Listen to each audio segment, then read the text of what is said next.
చెప్పి మీరెవర్రా అని అడిగారు మొదట ఈ బ్రాహ్మణోత్తములు.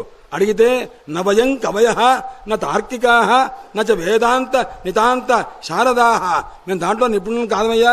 మరి ఎవరయ్యా అన్నారు. నచవాది నివారకా, ఎవరన్నా వాదులతో పోట్లాడటం ఇలాంటి మాకేం తెలియదండి. మరి మీరు ఎవర్రా చెప్పండి రా అన్నారు. కపటాభీర కిశోర కింకరాహ, కపటుడైనటువంటి ఆ భీర కిషోరుని యొక్క కింకరణం పోయి అన్నారనమాట. ఓ నీ బండ ఎలా మాట్లాడారా మీరు? అన్నానికి వచ్చి ఇట్లా మాట్లాడతారు నాయన, ఇలాగైనా మాట్లాడవలసింది. పరివతతు జనో యథా తథాయం, ఎవరు ఏం మాట్లాడుకున్నా మాకు లెక్కలేదయ్యా అన్నాడు.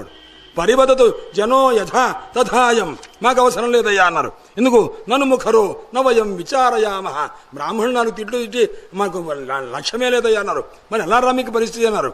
అంటే హరిరస మదిరా మదాతిమత్తా, కృష్ణ పరమాత్మ యొక్క నామమనే ఒక మద్యపానం చేసి ఒళ్ళు తెలియకుండా నేల మీద పడి పొర్లి ఆనందం పొందుతావయ్యా, నువ్వు పెట్టినా పర్లేదు పెట్టకపోయినా పర్లేదయ్యా అన్నారు వాడు.